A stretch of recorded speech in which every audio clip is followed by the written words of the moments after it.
People hate this guy. A quick Google search will have you wading through terms like alt-right, anti-Semitic, and even rumours of his pivotal involvement in the Ukrainian Air Force. News outlets and online forums have articles ready whenever he so much as picks his nose. You can even cop backlash for wearing a t-shirt with his face on it. Still, as much as he pushes back against the cultural zeitgeist, he has successfully retained a dedicated fanbase and platform, even remaining popular with those in disagreement with his supposed political persuasion. So how and why? If you've been on the internet long enough, you've probably run into Sam Hyde. Perhaps it was his 2013 Paradigm Shift TED Talk, $1 Million Extreme, or even the more recent Fish Tank. You might be a fan, someone that subscribes to the idea that he's an alt-right figurehead, or maybe you just clicked on the thumbnail because you thought this was a video about sun-dried tomatoes. Whatever the case, be sure to stick around as we'll be looking at the truth behind some of his most bizarre controversies, and his divisive role in internet comedy. Shortly after graduating, 2009 saw Sam Hyde's first large project begin on YouTube. Dubbed $1 Million Extreme, or MDE, the channel consisted of skits and short videos. At the time, this style of content was not dissimilar to other creators like Smosh, albeit different in terms of the subject matter and humour.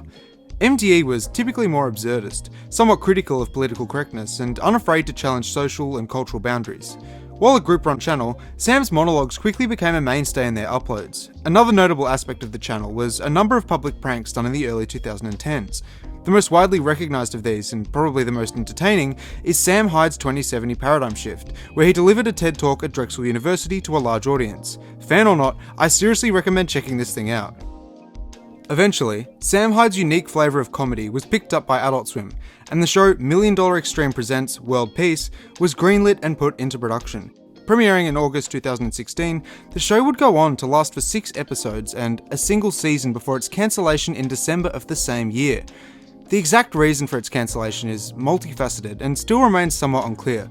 Ultimately, it can be boiled down to political disagreements and pressure within the network to no longer support someone supposed to be associated with the alt-right.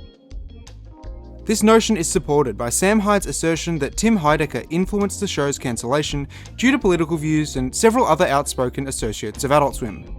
If you do end up checking out the show, I'd recommend watching the teacher skit with Nick Rochefort, as it's genuinely a really good piece of performance art.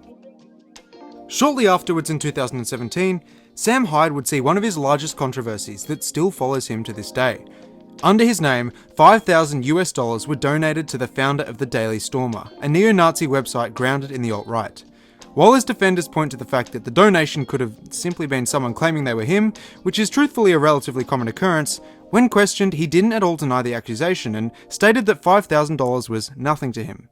However you look at it, even if just playing a character, this reinforces the idea that Hyde is at least comfortable being publicly associated with the alt-right.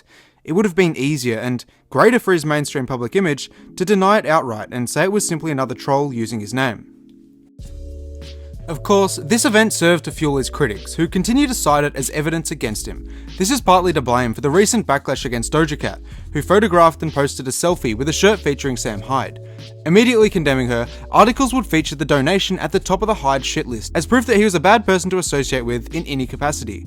While I understand some of the backlash in this situation, it seems a bit far-fetched to extrapolate Doja Cat's support of Sam Hyde from her simply wearing a shirt. This is especially strange as the image in question is a well-known meme that's done its rounds on the internet for years. Moving on, I think the biggest question in regards to Sam Hyde is how he's retained relevance for so long, especially at a point in time where those deemed as controversial or divisive are heavily critiqued, suppressed, or unfollowed at large once exposed. I'd say the first obvious answer is the documentary attempt by Idubbbz, and the subsequent series of videos and controversy that place Sam Hyde back into the mainstream gaze.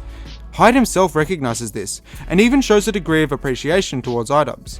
Additionally, this sudden boost of popularity likely helped Hyde secure a place at the YouTube boxing event against Ian Thompson, which he used advantageously to showcase his comedy through the Candyman. However, I think the real reason is something less people really recognise. As much as he jokingly critiques modernism, online culture, and platforms like TikTok, Sam Hyde has actually consciously adapted to changes in social media and cultural values. An example of this is his newfound focus on streaming, where he utilises skits far less and instead spends most of his time acting as a sort of life coach for his viewers. As a result, many of his more controversial takes are only exposed to his most dedicated fans, that are fully along for the ride. He's also seemingly taken more of a backseat in regards to political issues, which substantially reduces the amount of backlash he receives. His regular posts on Reels and YouTube Shorts further demonstrate his efforts to mesh with the current entertainment meta.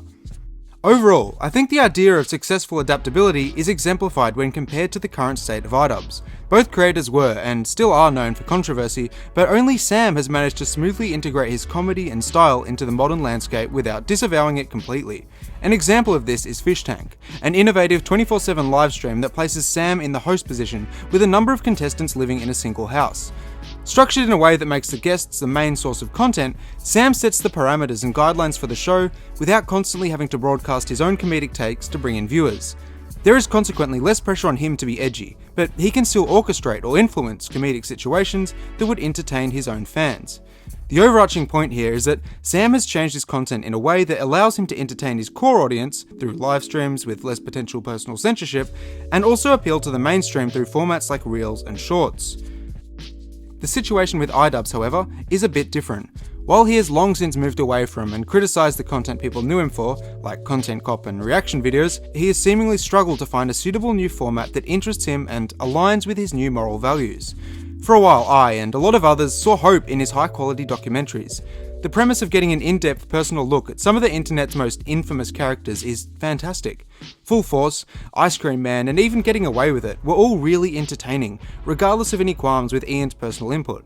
However, he hasn't made an addition to the series for over a year since the Sam Hyde incident. It isn't entirely clear why. Perhaps he's putting a lot of hours into a new project, or doesn't want to approach that style of content after the last time, but he has been consistently posting something. At a glance, it would seem that Idubbbz has already moved on from his previous ventures and has begun investing in a series of reaction videos on incredibly mild topics. I'm not sure if this is a stylistic choice or some advanced form of irony, but some of the things he's covered include paper towels, the Waffle House training video, and even children's playground equipment.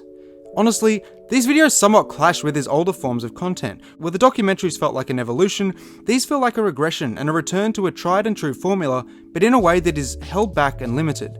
Unlike Sam Hyde, his public rejection of much of his older fanbase and failure to meaningfully adapt his content has left him with even less of a dedicated core audience, and somehow an even more criticised position in the YouTube sphere. To summarise, despite an overwhelming amount of controversy, Sam Hyde has managed to retain a dedicated audience by transitioning into newer forms of content creation in a way that doesn't alienate older fans and potentially invites new ones. His newfound popularity has been largely aided by the Idubbbz documentary, but this is an opportunity he has monopolised on, unlike Idubbbz himself. Thanks for watching. If you liked the video, feel free to drop a like and subscribe if you enjoyed this kind of content. This has been Extra Mint, and I'll see you in the next one.